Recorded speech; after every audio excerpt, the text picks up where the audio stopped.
नमस्कार, जय जोहार, जय छत्तीसगढ़। मैं हूं नीलेश यादव। आप देखना शुरू कर चुके हैं सरगुजा न्यूज। आइए जानते हैं आज की 10 बड़ी खबरें।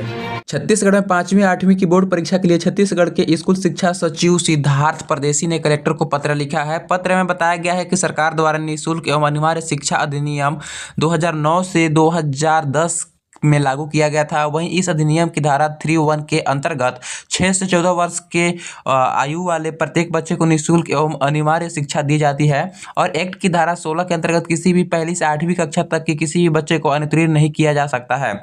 इसी कारण सत्र 2010 से 11 से ही 5वीं और 8वीं की बोर्ड परीक्षा समाप्त कर दी गई और इसी की प्रारंभिक कक्षा पहली से 8वीं तक में किसी भी विद्यार्थी को अनुत्तीर्ण नहीं किया जा रहा था। इसका अतिरिक्त धारा 31 में उल्लेखित है कि किसी बालक से प्रारंभिक शिक्षा पूरी होने तक कोई भी बोर्ड परीक्षा उत्तीर्ण होने की अपेक्षा नहीं की जाएगी। विगत कुछ वर्षों में विद्यार्थियों की शैक्षिक गुणवत्ता पर असर पड़ा है इसका और भारत सरकार द्वारा निःशुल्क एवं अनिवार्य शिक्षा का अधिकार अटेनमेंट अधिनियम 2019 को लाया गया।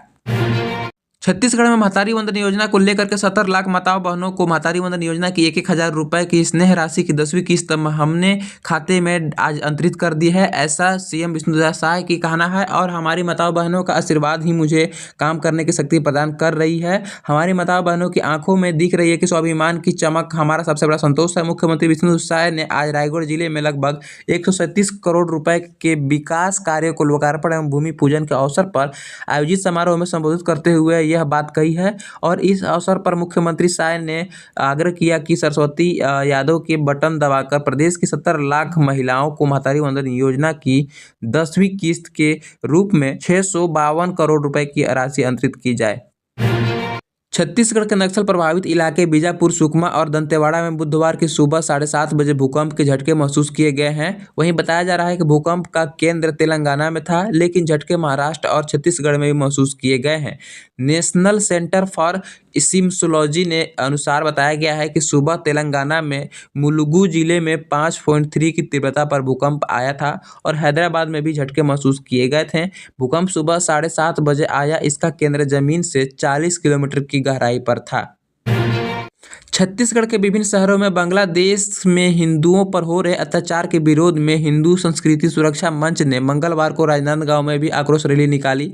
वहीं छत्तीसगढ़ के अन्य शहरों में भी इस प्रकार से रैली जो है कि बांग्लादेश में हिंदुओं पर हो रहे अत्याचार के विरोध में रैली निकाली गई है, आक्रोश रैली, जिसमें कि हिंदुओं पर अत्याचार की रोकने को लेकर के मांग को राष्ट्रपति के प्रति यह संवेदनाएं समर्पित की गई है और छत्तीसगढ़ के राज्यपाल के नाम ज्ञापन भी सौंपा गया है। वहीं हिंदू संस्कृति सुरक्षा मंच के जिला संयोजक एमडी ठाकुर ने कुछ समय से बांग्लादेश में हो रहे हिंदुओं का लगातार उत्पीड़न को देखते हुए हिंदू संतों की गिरफ्तारी किया जा रहा है और पूजा स्थल मंदिर पर इस्लामिक कट्टरपंथी निरंतर हमले कर रहे हैं। इसी क्रम में इस्कॉन के संत चिम्स कृष्णदास को आतंकवादी की तरह व्यवहार करते हुए जेल में डाल दिया गया, उनके साथ अमान्य बर्ताव की गई। इस प्रकार के अत्याचार को देखते हुए बांग्लादेश में हिंदुओं के साथ इस प्रकार की जो अत्याचार हो रही है उसके लिए आक्रोश रैली निकाली गई।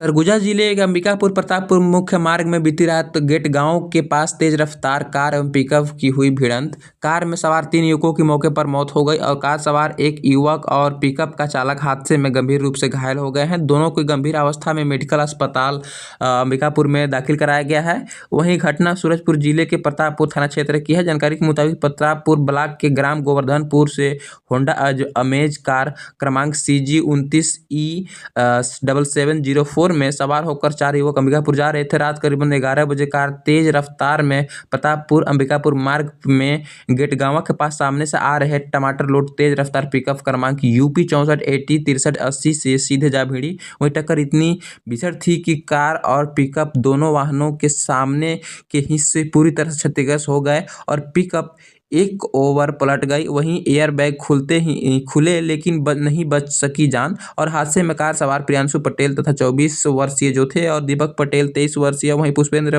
भाई पटेल 21 वर्षीय, तीनों निवासी गोवर्धनपुर की मौके पर मौत हो गई। कार सवार युवक विनय यादव और 21 निवासी बटाई गंभीर रूप से घायल हो गए हैं।